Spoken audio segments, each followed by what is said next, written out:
दोस्तों, कैसे आप सभी? आशा करता हूँ बहुत ही अच्छे होंगे। इस वीडियो में हम आपके लिए लेकर आए टॉप जीके प्रश्न। ये ऐसे प्रश्न हैं जो बार बार एग्जाम में पूछते थे। तो अगर आप किसी भी एग्जाम की, जैसे कि एसएससी, ग्रुप डी, एनटीपीसी या किसी अन्य एग्जाम की भी तैयारी कर रहे हैं, तो यह वीडियो आपके लिए बहुत ही खास होने वाली है। आप प्रैक्टिस के तौर पर भी यह वीडियो देख सकते हो। लास्ट में बताइएगा आपके कितने क्वेश्चन सही हैं और सेट कैसा लगा। चलिए देखते हैं पहला क्वेश्चन क्या है।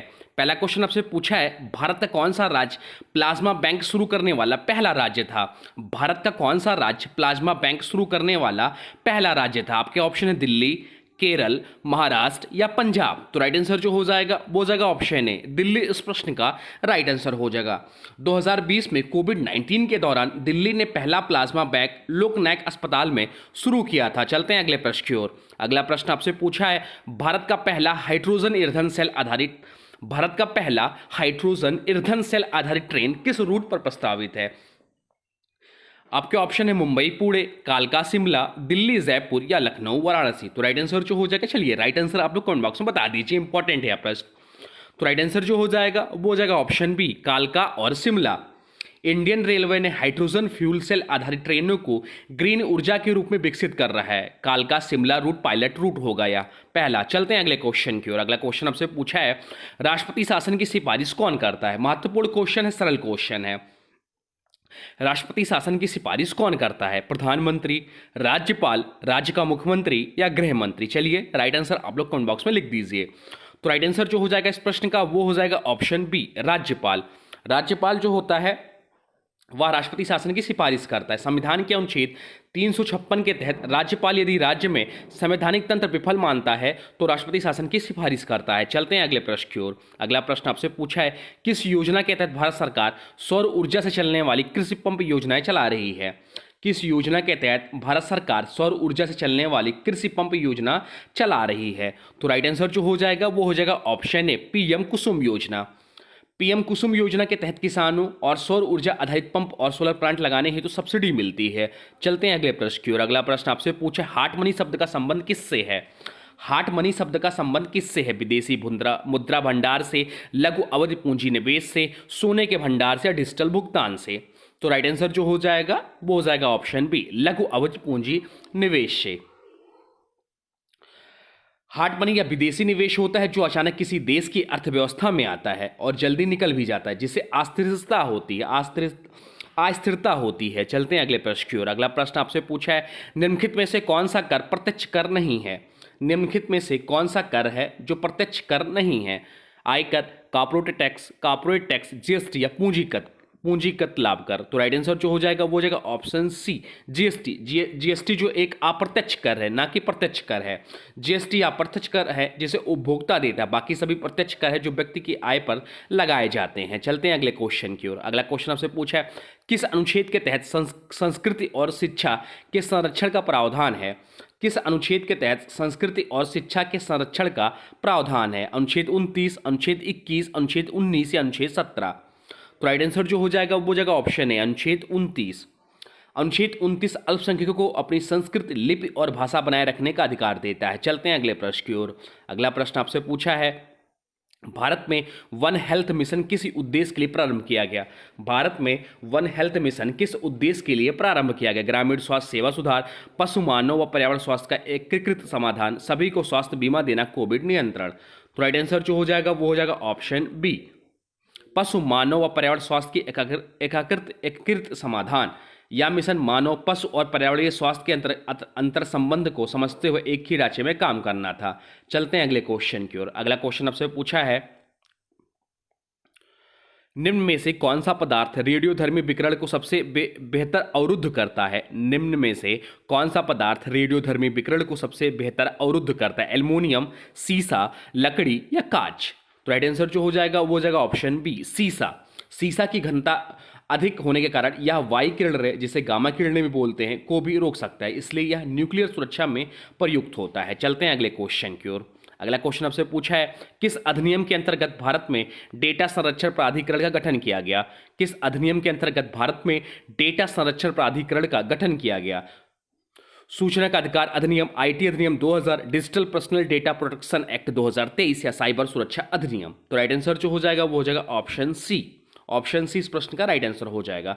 2023 में भारत सरकार ने डाटा प्रोटेक्शन अथॉरिटी के गठन का प्रावधान इसी अधिनियम के तहत किया है। चलते हैं अगले क्वेश्चन की ओर। अगला क्वेश्चन आपसे पूछा है, भारत का पहला डिजिटल लोकसभा चुनाव किस वर्ष तक आयोजित किए जाने की योजना है? भारत का पहला डिजिटल लोकसभा चुनाव किस वर्ष तक आयोजित किए जाने की योजना है? क्या ऑप्शन है 2029, 2024, 2034 या कोई निश्चित लक्ष्य नहीं? तो राइट आंसर जो हो जाएगा वो हो जाएगा ऑप्शन है 2029। चुनाव आयोग ने रिमोट वोटिंग ब्लॉकचेन आधारित चुनाव प्रणाली का रिसर्च शुरू किया है। यह लक्ष्य 2029 तक है। चलते हैं अगले क्वेश्चन की ओर। अगला क्वेश्चन आपसे पूछा है, संविधान के किस अनुच्छेद में बुद्धि, विवेक और अंतरात्मा की स्वतंत्रता का उल्लेख है?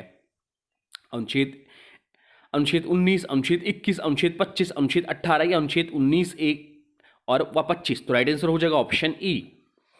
संविधान अनुच्छेद 19 1 के तहत अभिव्यक्ति की स्वतंत्रता और अनुच्छेद 25 के तहत धार्मिक स्वतंत्रता देता है।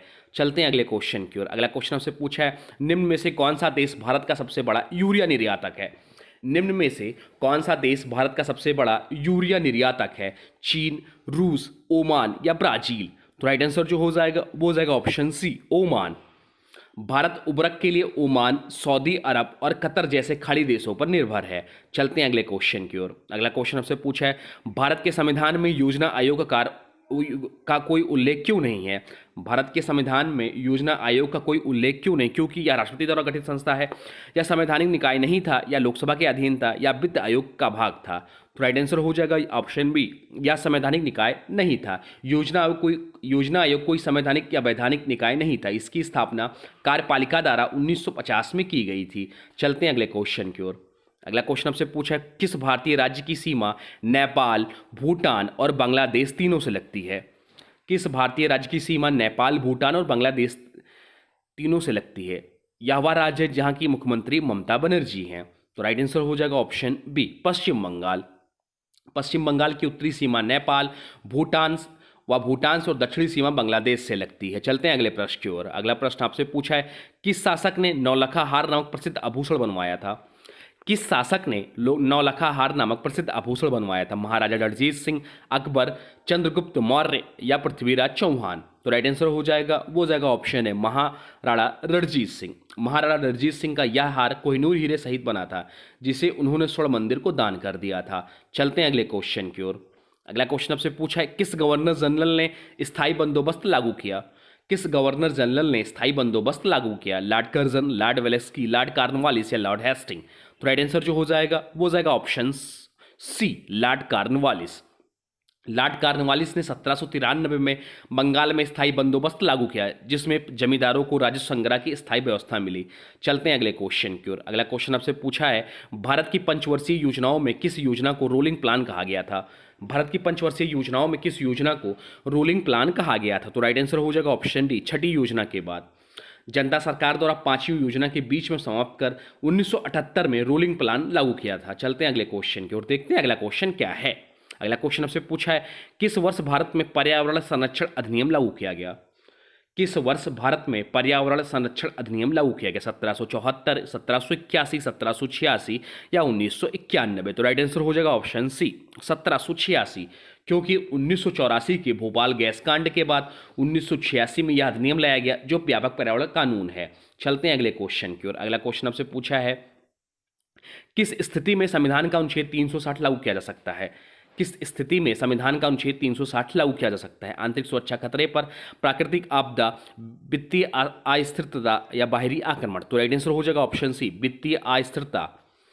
अनुच्छेद 360 के अंतर्गत वित्तीय आपातकाल की घोषणा की जाती है जब भारत की वित्तीय स्थिरता संकट में हो। चलते हैं अगले क्वेश्चन की ओर। अगला क्वेश्चन आपसे पूछा है, कर्क रेखा भारत के कितने राज्यों को छूती है? कर्क रेखा जो है वह भारत के कितने राज्यों से छूती है आपसे पूछा है। कर्क रेखा जो भारत को दो भागों में बांटती है, या जो प्रवेश करती है गुजरात से, और जो निकल जाती है वह मिजोरम से निकल जाती है। और ये 8 राज्य जो हैं वो हैं गुजरात, राजस्थान, मध्य प्रदेश, छत्तीसगढ़, झारखंड, पश्चिम बंगाल, त्रिपुरा और अंतिम में मिजोरम से निकल जाती है। चलते हैं अगले क्वेश्चन की ओर। इसका जो राइट आंसर हो जाएगा वो हो जाएगा ऑप्शन बी, 8 राज्यों से कर्क रेखा जो भारत के 8 राज्यों को छूती है। चलते हैं अगले क्वेश्चन की ओर। अगला क्वेश्चन आपसे पूछा है, किस संविधान संशोधन के तहत बुनियादी ढांचे के विरुद्ध कोई संशोधन आवेदन माना गया है? किस संविधान संशोधन के तहत बुनियादी ढांचे के विरुद्ध कोई संशोधन अवैध माना गया है? 42वां संविधान संशोधन, 44वां संविधान संशोधन, 24वां संविधान संशोधन या केशवानंद भारती केस निर्णय? तो यह राइट आंसर हो जाएगा option D, Kesavananda Bharati case निर्णय। 1973 में सुप्रीम कोर्ट ने कहा कि संविधान की बेसिक स्ट्रक्चर का कोई भी संशोधन नष्ट नहीं कर सकता। चलते हैं अगले क्वेश्चन की ओर, देखते हैं अगला क्वेश्चन क्या है। अगला क्वेश्चन आपसे पूछा है, यदि किसी जीव में माइटोकॉन्ड्रिया हटा दिया जाए तो कौन सी क्रिया सबसे अधिक बाधित होगी? यदि किसी जीव में माइटोकॉन्ड्रिया हटा दी जाए तो कौन सी क्रिया सबसे अधिक बाधित होती? प्रोटीन संश्लेषण, कोश का विभाजन, ऊर्जा उत्पादन एटीपी या डीएनए प्रतिकृति? तो राइट आंसर हो जाएगा ऑप्शन सी, ऊर्जा उत्पादन एटीपी। माइटोकॉन्ड्रिया को कोशिका का पावर हाउस कहा जाता है क्योंकि यह एटीपी बनाता है। चलते हैं अगले क्वेश्चन की ओर। अगला क्वेश्चन आपसे पूछा है, भारत का कौन सा राज्य स्वतंत्रता के समय फ्रेंच औपनिवेशिक अधीन था? भारत का कौन सा राज्य स्वतंत्रता के समय फ्रेंच औपनिवेशिक के अधीन था? तो राइट आंसर हो जाएगा option B, Pondicherry. Pondicherry France के नियंत्रण में था और 1954 में भारत में विलय हुआ। चलते हैं अगले प्रश्न की ओर। अगला प्रश्न आपसे पूछा है, किस संविधान संशोधन ने शहरी स्थानीय निकायों को संवैधानिक दर्जा दिया? किस संविधान संशोधन ने शहरी स्थानीय निकायों को संवैधानिक दर्जा दिया? राइट आंसर आप लोग कमेंट बॉक्स में लिख दीजिए। तो राइट आंसर हो जाएगा ऑप्शन डी, 74वां संविधान संशोधन। 74वें संविधान संशोधन अधिनियम 1992 के तहत नगर पालिकाएं संवैधानिक संस्था बनी। चलते हैं अगले क्वेश्चन की ओर। अगला क्वेश्चन आपसे पूछा है, रेगुर मिट्टी में कौन सा पोषक तत्व स्वाभाविक रूप से कम पाया जाता है? रेगुर मिट्टी में, जिसे काली मिट्टी भी कहा जाता है, जो कि कपास के उत्पादन में बहुत ही लाभप्रद मिट्टी है, आपसे पूछा है रेगुर मिट्टी में कौन सा पोषक तत्व स्वाभाविक रूप से कम पाया जाता है? कैल्शियम, मैग्नीशियम, नाइट्रोजन या फास्फोरस? राइट आंसर जो हो जाएगा वो हो जाएगा ऑप्शन सी, नाइट्रोजन। काली मिट्टी या रेगुर मिट्टी को में कपास के लिए उपयुक्त है, परंतु इसमें नाइट्रोजन की कमी होती है। कपास के उत्पादन में भारत में अग्रणी राज्य जो है वह गुजरात है। चलते हैं अगले क्वेश्चन की ओर। अगला क्वेश्चन हमसे पूछा है, भारतीय संविधान में स्वस्थ पर्यावरण का अधिकार किस अधिकार में निहित है? तो यह जो है वह जीवन के अधिकार में निहित है। राइट आंसर हो जाएगा ऑप्शन सी, जीवन का अधिकार। उच्चतम न्यायालय ने इस अनुच्छेद 21 में राइट टू लाइफ का अंग माना है। चलते हैं अगले क्वेश्चन की ओर। अगला क्वेश्चन हमसे पूछा है, भारतीय संसद में जीरो हावर की अवधारणा संविधान कहाँ के संविधान से संबंधित है? भारतीय संसद में जीरो हावर की अवधारणा संविधान से संबंधित है, नहीं है, केवल राज्यसभा में है या राष्ट्रपति की अनुशंसा पर है? तो राइट आंसर जो हो जाएगा वो हो जाएगा ऑप्शन बी, नहीं है, संविधान से संबंधित नहीं है। जीरो हावर भारतीय संसदीय परंपरा की देन है, संविधान या नियम पुस्तिका में इसका उल्लेख नहीं है। चलते हैं अगले क्वेश्चन की ओर। अगला क्वेश्चन हमसे पूछा है, विश्व का पहला संविधान कौन सा माना जाता है जो लिखित रूप से था? विश्व का पहला संविधान कौन सा माना जाता है जो लिखित रूप से था? ब्रिटिश संविधान, अमेरिकी संविधान, स्विस संविधान या यूनानी लोक नीति? तो राइट आंसर हो जाएगा ऑप्शन बी, अमेरिका संविधान। अमेरिका का संविधान 1787 में बना, जो आज भी लागू है और यह पूर्णतः लिखित है। चलते हैं अगले क्वेश्चन की ओर, देखते हैं अगला क्वेश्चन क्या है। अगला क्वेश्चन आपसे पूछा है, भारत में किसी भी क्षेत्र को अनुसूचित क्षेत्र घोषित करने का अधिकार किसके पास है?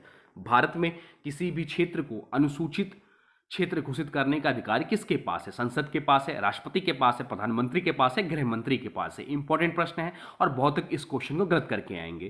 तो राइट आंसर जो हो जाएगा वो हो जाएगा ऑप्शन बी, राष्ट्रपति के पास है। अनुच्छेद 244 के तहत राष्ट्रपति जनजातीय बहुल क्षेत्रों को अनुसूचित क्षेत्र घोषित कर सकता है। तो ये रहे टॉप 30 जीके के प्रश्न जो बार बार परीक्षाओं में पूछे जाते हैं। अब आज की वीडियो से प्रश्न है, इसका राइट आंसर आप लोग को कमेंट बॉक्स में बताना है। आज की वीडियो से प्रश्न है, राष्ट्रपति शासन की सिफारिश कौन करता है? राष्ट्रपति शासन की सिफारिश कौन करता है? इसका जो भी राइट आंसर होगा कमेंट बॉक्स में जरूर बताइएगा। साथ साथ में वीडियो कैसा लगा इसके बारे में जरूर बताइए। कोई सुझाव हो तो वह भी कमेंट बॉक्स में लिख दीजिए। और हाँ देखिए, अभी तक आपने वीडियो को लाइक नहीं किया है तो प्लीज़ वीडियो को लाइक कर दीजिए, चैनल पे नए चैनल को सब्सक्राइब भी कर लीजिए। चलिए मिलते हैं एक नए वीडियो में, तब तक के लिए thanks for watching railway exam target. For more update please subscribe railway exam target channel को।